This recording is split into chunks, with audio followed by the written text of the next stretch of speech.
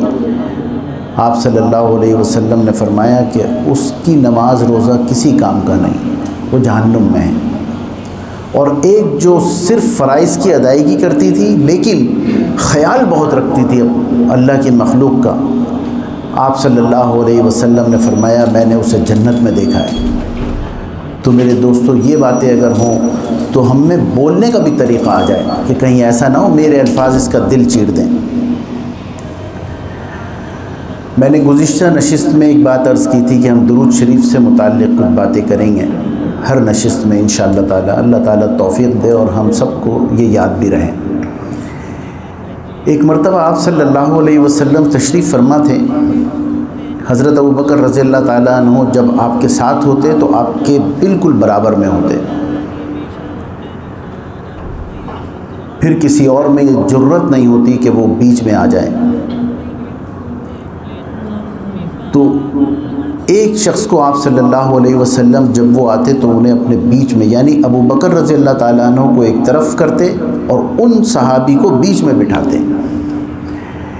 یہ بات بڑی عجیب و غریب تھی باقی صحابہ کے لیے رضوان اللہ علیہم اجمعین کے لیے۔ انہوں نے آپ صلی اللہ علیہ وسلم سے ایک موقع پہ کہا کہ جب وہ صحابی آتے ہیں آپ انہیں اپنے بیچ میں بٹھاتے ہیں، ابوبکر رضی اللہ تعالیٰ عنہ ایک طرف ہو جاتے ہیں، یعنی ایک طرف ابوبکر رضی اللہ تعالیٰ عنہ، ایک طرف وہ صحابی اور ایک جانب آپ صلی اللہ علیہ وسلم۔ آپ صلی اللہ علیہ وسلم نے فرمایا یہ مجھ پر وہ درود بھیجتے ہیں کہ جس کی وجہ سے اللہ تبارک و تعالیٰ کو ان پر پیار آتا ہے۔ مفہوم میں ہے۔ حضرت شاہ محمد احمد صاحب پرتاپ گڑھی رحمۃ اللہ علیہ نے یہ واقعہ لکھا ہے۔ فرماتے ہیں آپ صلی اللہ علیہ وسلم جب صحابہ نے استفسار کیا کہ یا رسول اللہ وہ کون سا درود ہے، آپ صلی اللہ علیہ وسلم نے فرمایا اللہم صلی علی محمد کما تحب و ترضی لہ۔ اے اللہ نبی کریم صلی اللہ علیہ وسلم پر اتنا درود بھیجیے جو آپ کو پسند ہو، جو آپ کو محبوب ہو، اتنا درود ان پر بھیج دیجیے۔ تو اب اللہ اگر درود بھیجیں تو کیا درود بھیجیں گے؟ آپ صلی اللہ علیہ وآلہ وسلم پر درود کیوں بھیجیں؟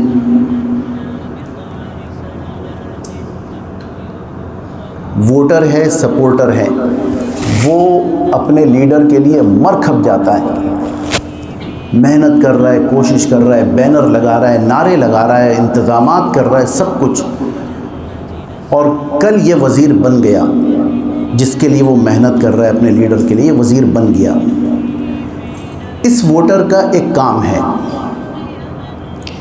اس ووٹر نے ایک فائل دی کہ میرا نام، میرا پلاٹ میرے نام نہیں ہو رہا، میرا گھر میرے نام نہیں ہو رہا، آپ جا رہے ہیں، آپ وزیر ہیں، آپ بڑے کے پاس جا رہے ہیں، اس پہ سائن کروا لیجئے۔ اسی اثنا میں اس وزیر کا ایک بھائی ہے، سگا بھائی ہے، اس کا کام بھی اس کو کروانا ہے۔ ایمانداری سے بتائیے، کوئی بہت ہی للہیت والا ہو جس کے دل میں اللہ کا خوف کوٹ کوٹ کر بھرا ہو، اس کی بات نہیں ہے، لیکن عام طور پہ ہمارے نظام میں یہ وزیر جب جائے گا یہ اس ووٹر کے فائل پہ سائن کروائے گا یا اپنا بھائی کا کام کروائے گا؟ یہ پہلے اپنا کام کروائے گا۔ وہ بھول جائے گا کہ اس نے میرے لیے دھوپ میں بینر لگائے ہیں، نعرے لگائے ہیں، گلا خراب کیا ہے، گھر سے تعلقات خراب کیے ہیں، وہ بھول جائے گا، وہ کام کروائے گا بھائی کا۔ اس ربیع الاول کا ایک پیغام ہے، وہ میں نے پہلے بھی عرض کیا، اور وہ پیغام ہے کہ آپ صلی اللہ علیہ وسلم کی ولادت گویا کہ یہ بتا رہی ہے کہ تم لاوارث نہیں ہو، تمہارا کوئی وارث ہے۔ باپ گھر میں سوتا ہے، جب تک اولاد گھر میں نہیں آتی وہ بے چین رہتا ہے، ظاہر نہ کرے۔ ہمارا اکثر اس طرح ہوتا ہے کہ تقریبات سے آتے ہیں، رات کو دیر ہو جاتی ہے، پہلا جملہ اگلے دن والد صاحب کا یہ ہوتا ہے رات کب آئے تھے؟ اس کا مطلب وہ فکر رہی جس کا ہمیں ابھی احساس نہیں ہے۔ باپ اپنی اولاد سے پوچھنا چاہتا ہے کہاں گئے تھے، کیوں گئے تھے، کس سے ملے تھے، کس لیے گئے تھے۔ باپ پوچھنا چاہتا ہے اولاد سے کہ کہیں ادھر ادھر تو یہ نہیں ہے غلط چیزوں میں۔ رسول اللہ صلی اللہ علیہ وسلم ہمارے روحانی باپ ہیں، یہ نہیں پوچھیں گے کل کہاں تھے، کس کے پاس تھے، کس سے مل رہے تھے؟ اچھا یا رسول اللہ صلی اللہ علیہ وسلم ہم صرف آپ کی مانیں؟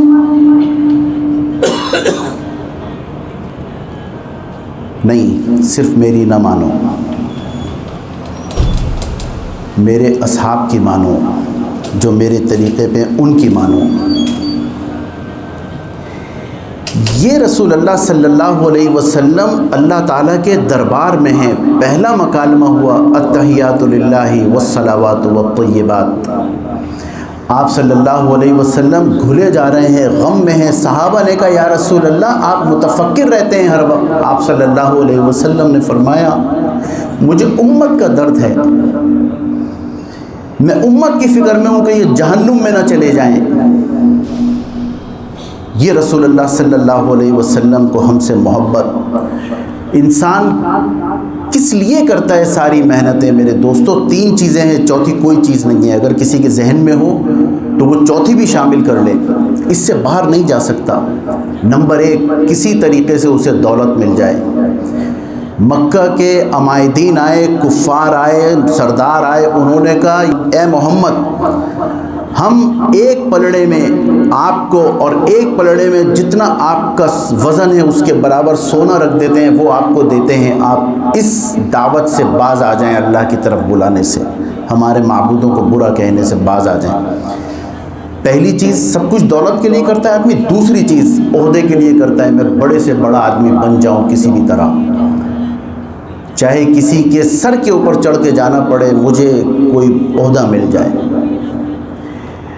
آپ صلی اللہ علیہ وسلم سے کہا ان سرداران نے کہ ہم آپ کو جزیرت العرب کی سرداری دیتے ہیں، بادشاہت دیتے ہیں، لیکن اس کام سے باز آ جائیں۔ تیسری چیز آدمی کرتا ہے کہ میری نسل اچھی ہو، کہ ہم عرب کی خوبصورت ترین عورت سے آپ کا نکاح کر دیتے ہیں، آپ اس دعوت سے باز آ جائیں جو آپ اللہ کی طرف لوگوں کو بلا رہے ہیں۔ آپ صلی اللہ علیہ وسلم نے سب کو منع کر دیا کہ مجھے یہ کچھ نہیں چاہیے۔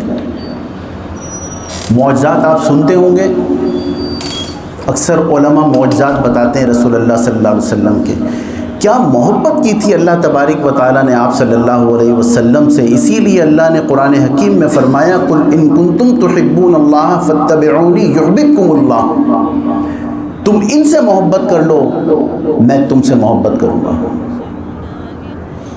موسیٰ علیہ السلام کی جو چھڑی تھی، عصا تھا، جب وہ سمندر کے کنارے رک گئے، آگے راستہ نہیں تھا، اللہ تبارک و تعالیٰ نے کہا کہ اس عصا کو پتھر پہ مارو، زمین پہ مارو۔ مارا تو پانی دو ٹکڑے ہو گیا۔ عصا کا زمین پہ لگنا لازمی تھا، عصا کا ہاتھ سے چھوڑنا لازمی تھا کہ وہ اژدہا بن گیا۔ عصا کا اس چٹان پہ لگنا لازمی تھا جس میں سے کیڑا نکلا، اور اس نے کہا وہ مجھے کھانا دیتا ہے، وہ مجھے یاد رکھتا ہے، وہ مجھے دیکھتا ہے، وہ کیڑا نکلا۔ عصا کا اس جگہ پر لگنا لازمی تھا۔ یہ تو ایک رخ ہو گیا۔ دوسرا رخ، رسول اللہ صلی اللہ علیہ وسلم، کیا چاند پاس تھا آپ کے؟ لیکن صرف اشارہ کیا ہے تو چاند دو ٹکڑے ہو گیا۔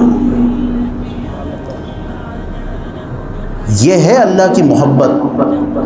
اب یہ ووٹر، یہ سپورٹر، یہ اپنی جان کھپانے والا، اس کی کوئی وزیر بات نہیں مانے گا۔ آپ صلی اللہ علیہ وسلم اللہ کے دربار میں ہیں۔ عبادات تین قسم کی ہوتی ہیں، یا تو بدنی ہوتی ہے، یا قولی ہوتی ہے، یا مالی ہوتی ہے۔ زبان سے ادا کرے گا، جسم سے ادا کرے گا، مال سے ادا کرے گا، یہ عبادت ہوگی۔ التحیات للہ والصلوات والطیبات۔